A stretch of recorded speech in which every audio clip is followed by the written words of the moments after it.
सालिस, ये सब मेरे हिस्से की जिंदगी तुमने अपने हाथों से गवा दी। तो तुम्हारा हरबा है, ज्यादा दिन नहीं चलेगा। खाना बन के बैठना है। क्या अंजाम होगा? हम तो आपने सोचा होगा ना। ऐसा साथ रहते हैं फिर तलाक दे दूँ। हेलो फ्रेंड, अब जब दोनों फैमिलीज़ के दरमियान सारी कदूरतें ख़त्म हो चुकी हैं और सब घर वाले बहुत खुश भी हैं, इसलिए इन दोनों घरानों में काफ़ी आना जाना भी शुरू हो जाएगा। लेकिन ये सब ठीक होता देखकर शिफा को अपना खसारा बहुत बुरी तरह सता रहा है, क्योंकि इसने जो कुछ भी वफ़ा के साथ किया था उसके बावजूद वो अपनी ज़िंदगी में सालिस के साथ एडजस्ट कर चुकी थी और सब ने उसे माफ़ भी कर दिया था। नुकसान हुआ था तो सिर्फ इसका और सालिस का। उससे वफ़ा की चाहत बर्दाश्त नहीं हो रही थी। उसे लगता है कि वफ़ा ने उसकी जगह उसे छीन ली है और सालिस पर कब्ज़ा कर लिया है। इसलिए वो सालिस को फ़ोन करके सालिस से कहती है कि वो उससे मोहब्बत करती है। अब उससे मज़ीद बर्दाश्त नहीं हो रहा कि वो मज़ीद इस पर कब्ज़ा जमाए, इसलिए वो फ़ौरन वफ़ा को तलाक दे, क्योंकि इस पर सिर्फ इसका हक है। तब सालिस भी उसे जवाब देगा कि ये सब गंवाया भी तो इसने अपने हाथों से ही है। वो जानता है कि वो उससे मोहब्बत करती है, लेकिन वो अब बुरी तरह फंस चुका है। उसकी माँ वफ़ा से बहुत मोहब्बत करती हैं और वो कभी भी नहीं चाहेंगी कि वो वफ़ा को तलाक दे, लेकिन शिफा सालिस पर प्रेशर डालेगी कि वो कुछ नहीं जानती, वो बस जल्द अज जल्द शिफा को तलाक देकर उससे शादी करे। जब वफ़ा सालिस को फ़ोन पर शिफा से बात करता देखेगी तो उसे बहुत दुख होगा, क्योंकि उसने अब सालिस को अपना शौहर तस्लीम कर लिया था और वो अब उसके साथ रहना चाहती है। उसे मालूम है कि फरजाद उससे नफरत करने लगा है।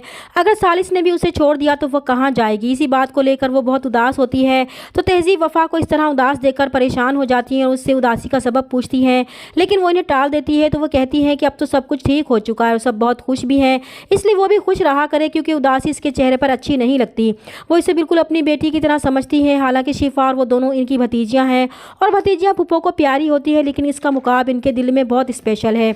और फिर वो इसका मूड ठीक करने के लिए वफ़ा को साथ लेकर अपने मैके जाएंगी तो शिफा वफ़ा को ज़बरदस्ती खींचे हुए अपने कमरे में ले जाती है और उसे बहुत गुस्से में कहती है कि उसे क्या लगता है कि वो इसकी मोहब्बत पर कब्जा कर लेगी और वो चुपचाप देखती रहेगी। वो क्या समझती है कि वो जहांगीर फूफा का सहारा लेकर सालिस को हासिल कर लेगी, तो ये इसकी भूल है। इसका ये हरबाब ज़्यादा दिन नहीं चलेगा, क्योंकि सालिस आज भी उससे मोहब्बत करता है, वो उसे उसकी ज़िंदगी से निकाल कर ही रहेगी। लेकिन अब वफ़ा की बर्दाश्त की हद भी ख़त्म हो जाएगी। वो शिफा से कहेगी कि बस अब बहुत हो गया, ये सब कुछ इसने ही तो किया है। इसने और सालिस ने मिलकर खुद को बचाने के लिए उसका नाम इस्तेमाल किया है, जिसकी वजह से उसकी शादी सालिस से हुई है। दूसरी तरफ फरजाद, जो अब तक वफ़ा की मोहब्बत को दिल से नहीं निकाल पा रहा था और अभी तक उसकी यादों में तड़प रहा होता है, तभी उसकी माँ उसे कहती है कि वो कब तक एक बेवफा लड़की के गम में दीवाना बना रहेगा।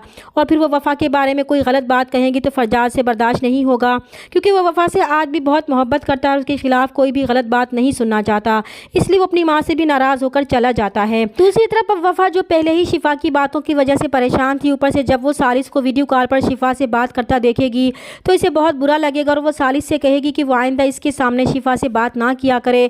तो सालिस उसे जवाब देगा कि वो क्या करे, उसकी मोहब्बत उसे छीन गई है, दिल भी वीरान हो गया है सिर्फ उससे शादी की वजह से। तब वफ़ा उसे कहेगी कि इससे शादी का ये फैसला उसका अपना ही था। तब सालिस भी कहेगा कि न जाने अब इनकी शादी का अंजाम क्या होगा। तब वफ़ा कहेगी कि अंजाम तो इसने शादी से पहले ही सोचा होगा, तो इसे मालूम होगा कि क्या अंजाम होने वाला है। तभी सालिस जब कहेगा कि इसने सोच लिया है कि वो कुछ अर्सा ऐसे ही साथ रहेंगे और फिर वो इसे तलाक दे देगा, तो ये सुनकर वफ़ा को बहुत बड़ा झटका लगता है। वो अकेले में बहुत रोती है और वो ये सारा मामला खुदा पर छोड़ देती है।